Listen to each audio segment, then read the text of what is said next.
موجودیت خویش را با چشم دیگران ببینید که چه صورتی دارد. آیا گلی هستید، نسیم و نور آفتابه، یا خار طوفان و ظلمت وحشتزای؟ با عرض سلام و احترام بی‌پایان به شما بیننده های عزیز، نشر نوبتی برنامه رواندرمانی رو پیشنهادتان می‌داریم. امروز به سوال‌های شما پاسخ می‌گویند نامزد علمی روانشناسی نادر امانov. امید 33 ساله از شهر باختر می‌نویسند که زندگی اولیه ما را 12 سال می‌شود و از جانب شوهرم پیوسته زیر خشونت روانی قرار می‌گیرم. او با من دائم با غضب سخن می‌گوید، مناسبت خوب ندارد. ما با هم بیگانه ایم. سببش را بارها پرسان شدم. تکرار به تکرار می‌گوید که مرا چشم دیدن ندارد و مجبوراً طاقتم می‌کند. در تلفن موبیلیش عکس و پیامک‌های زن‌های بیگانه اند. نوبسته از آنی که همه این را می‌بینم و می‌دانم، باز چیزی گفته نمی‌توانم. چون می‌فهمم که حالت بدتر می‌شود و بهتر نه. خواهش می‌کنم بگوید که آیا به عوض نمودن وضعیت امید بسته می‌توانم یا نه؟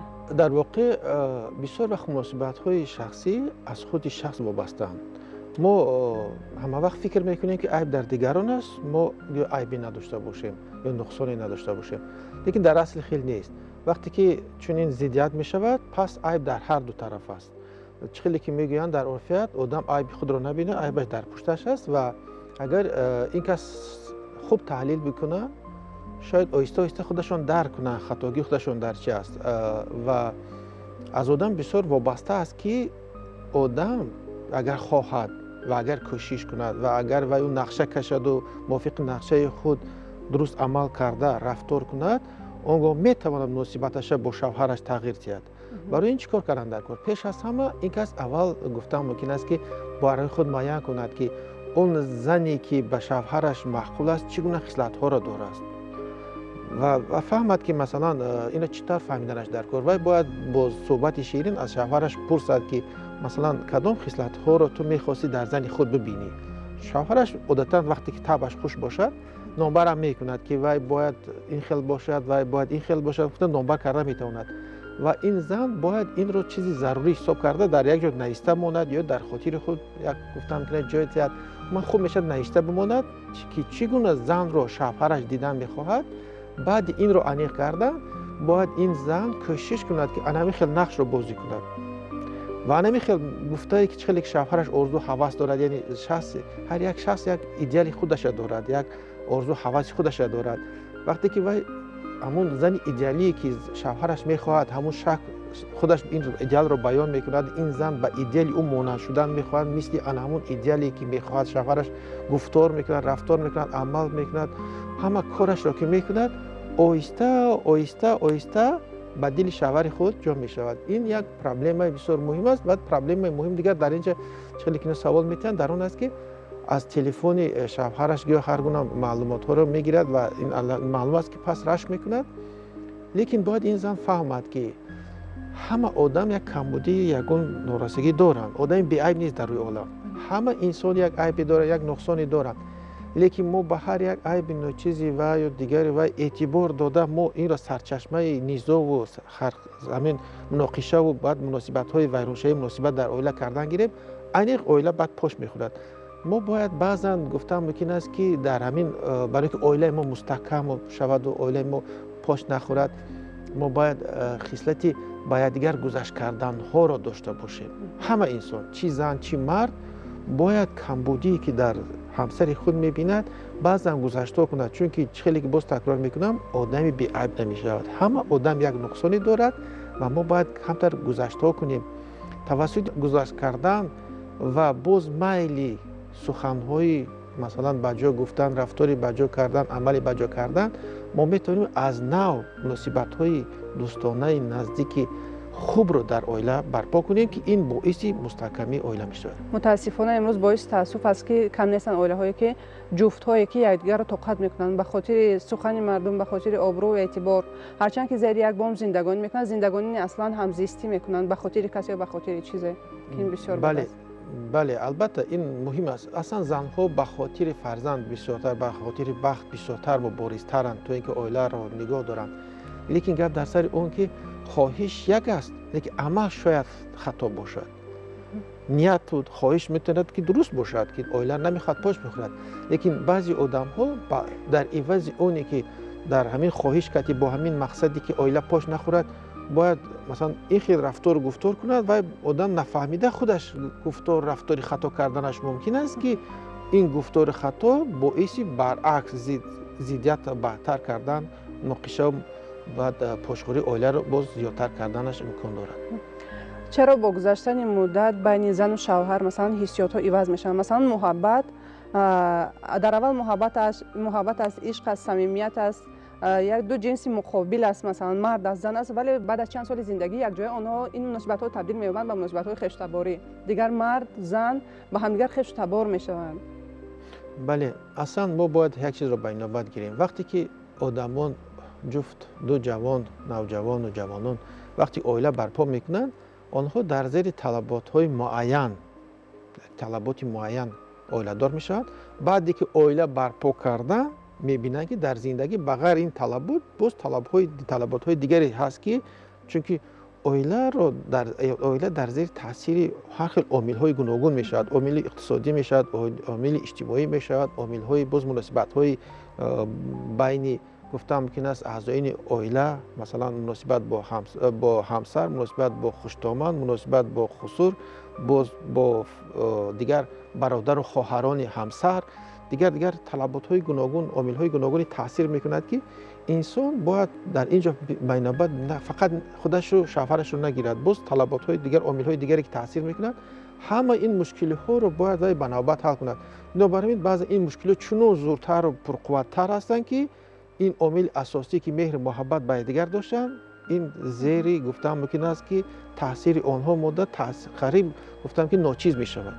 بنابر همین آدمان همین جوانانی که به عائله دار می شوند به همین چیزها آماده نیستند، تیار نیستند و این عامل های گوناگون که به آنها تاثیر میکنند در یک لحظه در یک جای میونه که آنها خودش چیکار کردن نمیدونند و راه و حل این مسئله را نمیدونند، تجربه زندگی ندارند و این به تجربگی، به دانش و به مهارت و به ملکگی آنها بعضا باعث آن میشد که آنها نیت نیک هم داشته باشند، بعضا گفتاری خطا میکنند، بعضا رفتاری خطا میکنند. مثلا چیزی که در همین سوال این کس معلوم میشد، مثلا معلوم است که این کس سخت رشک میکنند و ممکن توسط رشک کردن ممکن سرچشمه هر یک مناقشه که در عائلهشون میشد که باعث دورشوی آنها میشد، انمی رشک آنها باشد. چرا صورت و چرا این است؟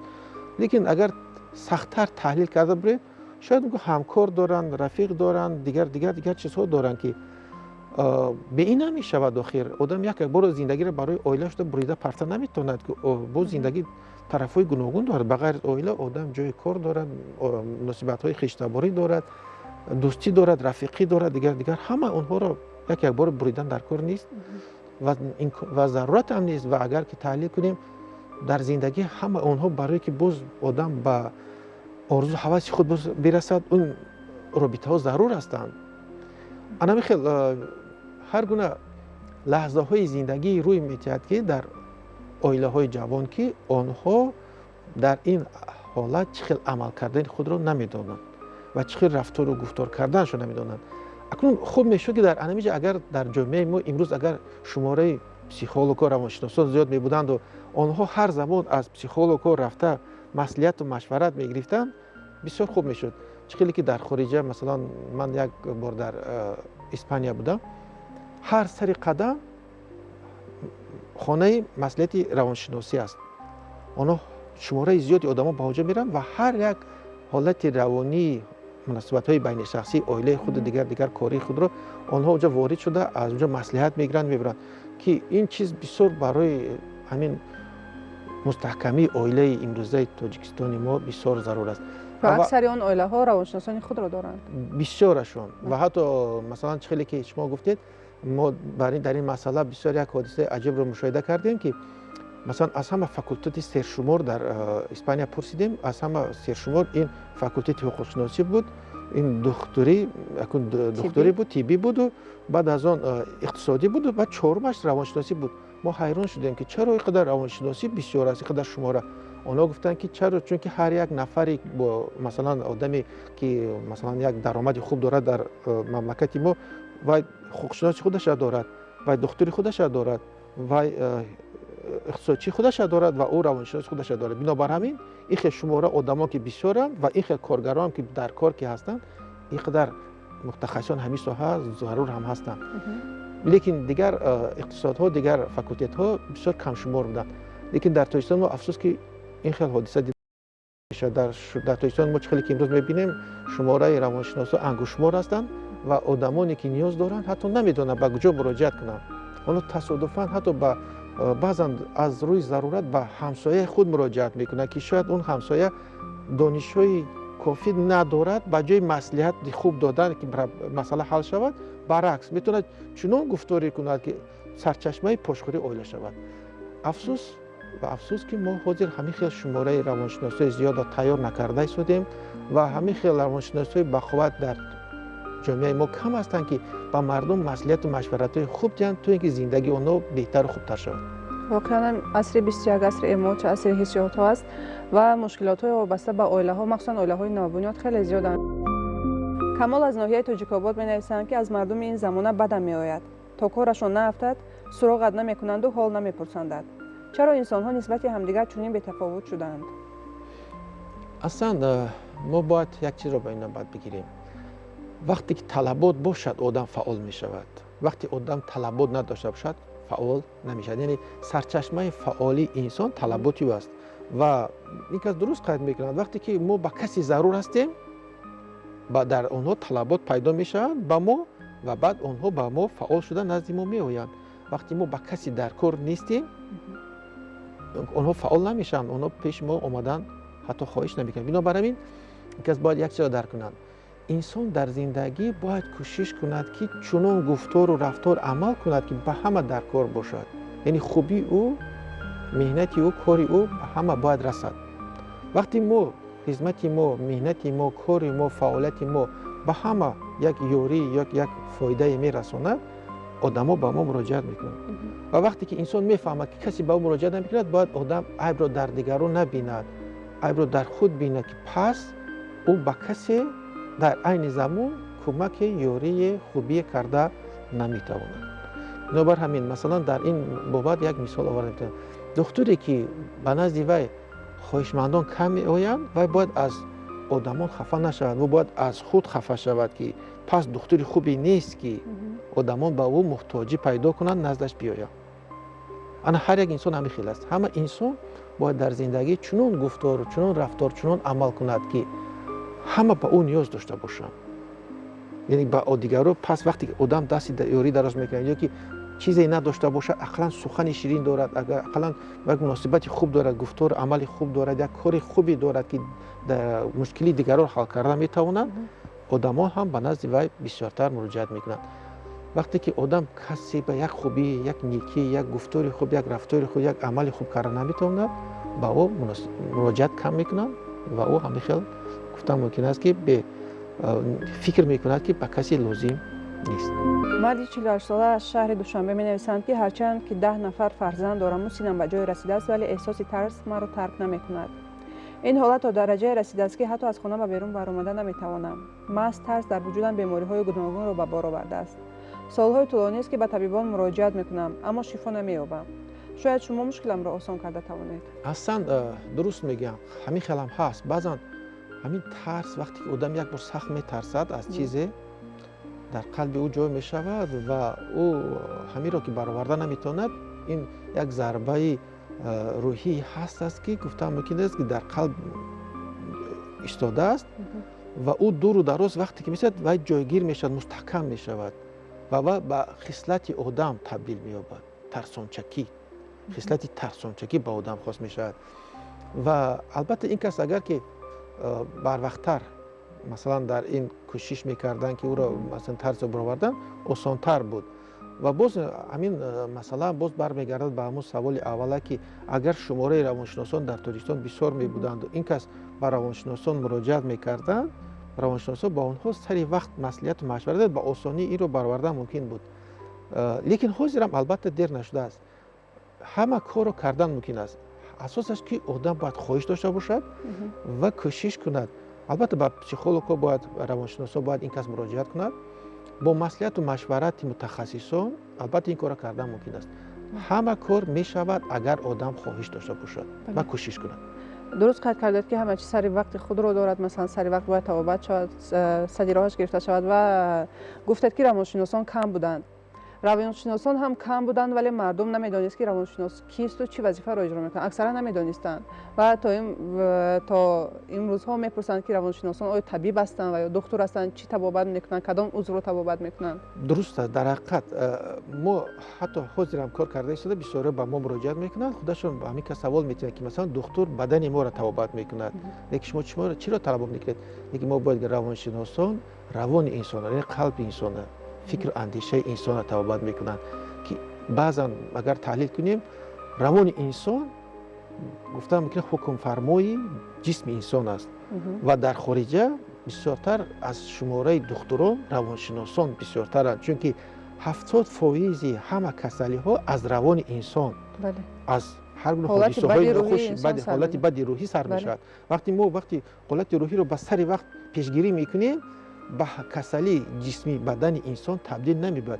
اول روان آسیب مییابد و یک مشکلی را پس سر میگیرد، بعد این تاثیر روانی منفی در بدن انسان، در روح انسان، روان انسان به کسلی جسمانی انسان تبدیل مییابد. افسوس که در تاجیکستان ما خیلی که گفتیم مردم شماره حقیقتا روانشناسان کم هستند و حتی انگشتشمار اگر حساب کنیم انگشتشمار هستند. مثلا همین نامزدای علم روانشناسی در تاجیکستان قریب یک پنجه دست هم قطعی حساب کردن ممکن است. وقتی که مثلا ما به این مسئله رو میبریم مشکلی زیاد هست، لیکن چیزی که شما گفتید این عصر حسیات ایموسی هست.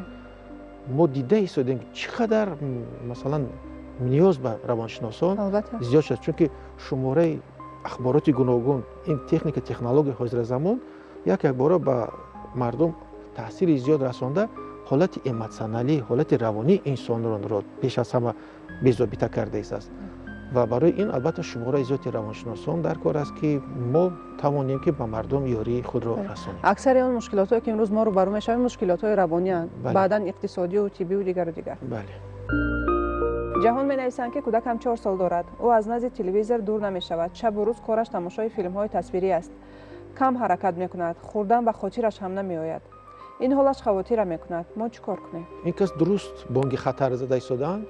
ما باید یک چیز رو فراموش نکنیم. تماشای همین فیلم های تصویری اصلا منفعت بخشند، فایده آورند و ذهن کودک رو انکشاف می‌دهند. از نگاه ذهنی کودک انکشاف می‌یابد. لیکن یک چیز دیگر است، همه چیز معیار دارد. بله، یک رژه معین باید داشته باشد. باید معیار خودش داشته باشد. وقتی همه چیز از معیار که گذشت و ضرر دارد. این زمان در همین سوال این کس معلوم می‌شود که در کودک همین کس همین معیار به نوبت گرفته نشده است. مثلا این کس اگر که خوب میشد که یک آهسته معیار رو در همین فرزند خود باید پیدا کنند. چگونه؟ مثلا حساب کنند که تقریبا در یک شبانه روز چند ساعت فرزند آنها با تماشای فیلم تصویری مشغول می شود. وقتی معین کردن که در مثلا تقریبا 10 ساعت باید کوشش کنند که پگاهش باید 9 ساعت که همین تماشا مشغول شود، پگاه دیگرش باید 8 ساعت، پگاه دیگرش 7 ساعت و در جایی که وقت رو از حساب چی تنگ کرده کار، از حساب اونی که در همین یک ساعتی با اون کاری که نسبتاً به کودکش معقول است، این شاید یک گفتگو است، یک بازی است، یک شوخی است، یک خنده است، یک تماشا است، یک سیر است، من هر کارهای شوق‌آور کودک را یافته ایستاده توسط انواع حرکت‌های گوناگون باید دقت بچه رو آهسته از همون تماشای فیلم‌های تصویری کم کند. فیلم‌های تصویری بسیار منفعت بخشند اگر مثلا در یک شبانه روز کودک تقریبا از 5 ساعت زیاد با این مشغول نشد، لیکن هر 1 ساعت تماشا کند، 1 ساعت تنفس، 1 ساعت تماشا کند، 1 ساعت تنفس باید باشد. چون که در کودکان برای انکشاف آینده آنها بسیار سخت ضرور است که آنها باید حرکتی بسیار کنند. برای که انکشاف استخوان آنها، برای انکشاف موشک‌های آنها، برای انکشاف عموما همه ارگانیسم آنها حرکت بسیار نقش مهمی بازد و باید این کودک حرکت کند. این یک دیومش که وقتی وای حرکت کرد همه گفتم ممکن است که فیزیولوژی او که انکشاف که یافت، حرکت که کرد در او بعد حسیات گرسنگی، تشنگی دیگر پیدا می شود و اشتیاق او پیدا می شود و اشتیاقی که البته وای که کرد از نگاه جسمان و سالم می شود جسم باز از طرف سالم شده ایستاده با کمک برسه که روح هم سالم شود. همین خیلی روح و جسم با دیگر چنان پیوند است که یکی با دیگری کمک برسه که اونها یکدیگر را گفتن میکنه است یاری رسان هستند. بنابر همین این کس از بسیار یک مشکلی به افتیده هستند بی‌پروایی نکنند چون که کودک خود را از دست میتیند. تماشای زیاد میکند شاید فایدهش بگیرد. یکی وای با کسلی گوناگونی فیزیولوژی جسمانی گرفتار می شود و یک طرفه انکشاف یافتن کودک بسیار خطرناک است. باید کودک همه طرفه انکشاف یابد که در جامعه به شخصی گفتم ممکن است که صاحب حقوق همین برابر حقوق همین جامعه باید رفته رسیده انکشاف یابد. اصل‌الدین سلیموف می نویسند که امروز اثرهایی هستند که دایر به فلسفه ثروت و راه‌های پولدارشوی تألیف شده‌اند و مؤلفان بیشتری آنها روانشناسان می باشند.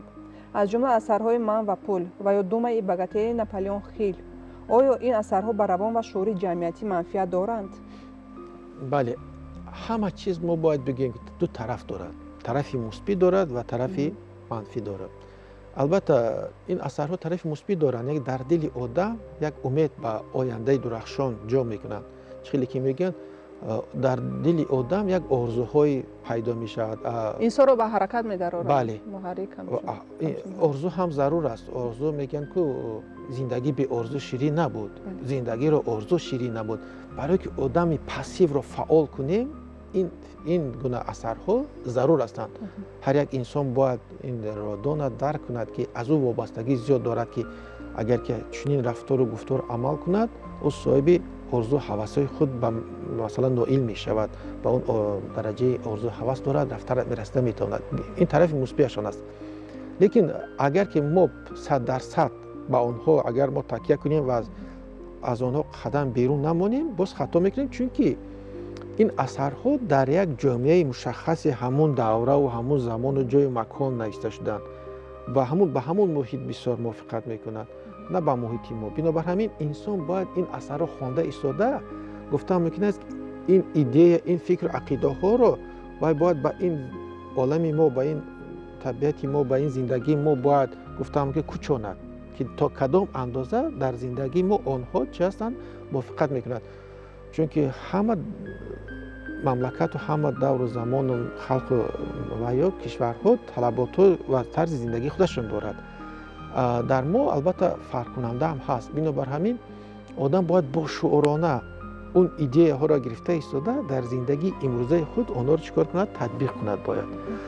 البته من هم راستی که با بعضی همین اثرها که شناسی دارم من آنها را خوانده ایستاده در سر آدم حقیقتا ایده های نوی خوب میبرد و آدمی که ایده ندارد خودش قریب آدمی امروزه نیست. آدمی امروزه ای که مثلا پاسیوانه حرکت نکرده فقط خواب می رود پاسیوانه انتظار است که کسی او رو باید فقط کمک کند یکی کار خودش از گریبان او بگیرد که خیز من را اجرا کن، این خیلی آدمان موفق نمی شوند. در زندگی ما خیلی که اگر ما تحلیل کنیم، حتی من یک رفیق خارجی داشتم و تاجیکستان ما وقتی که آمده دید گفت که من حیران میشم که در این مملکتی که هزار نمود واسطه‌ای و دولت شدن است چرا شما از آن استفاده نمیبرید. برای و یک تعجب آور بود که طبیعت ما من همه زندگی ما را تحلیل کرده، چون که در مملکت‌های خارجی وقتی آدم‌ها را می‌بینن آنها از کودکی قریب سر کرده در فکر اندیشه درآمد و زندگی هستند. حتی مکتب خانه آنها مثلا پدرش یک آدم ثروتمندی مثلا مشهور است، لیکن فرزندش ببینید که رفته مثلا در کوچه مثلا ماشین میشوید. برای ما این یک عیب است، برای ما یک طعن است، میگن عیب است، ممکن نیست این کار کردن که او بروی پدر مادرت میریزونی، لیکن برای اونها افتخار است و آدم ثروتمند فخر میکنه که پسر من از زیر در اندیشه درآمد است، مهنت کردن رو میآموزد. حتی منم مثلا طرفدار همین خیلی آدم ها هستم، چون که من شخصا در زندگی خودم یک رفیق داشتم که وقتی من با او دوست بودیم، نزدیک بودیم، در برای زندگی و وقتی که معلومات میگرفتم من قادر به اون من باوریم باز زیاد میشد به او که اون نقل میکرد که او پدر داشت و مادر نداشت در کودکیش. در صنف تقریبا 2 یا 3 میخوند، نقل میکرد که وای بسیار مخلصی همین دوست داشتهش خوراک دوست داشتهش سمبوسه بود. лекин мегӯяд ки падарам ки зани дигар дошту, мо аз падарам ки дур шудем, аз модарам дур шудем, шароите набуд ки ман масалан маблағи надоштам ки ҳар боре ки мехостам самбуса харам.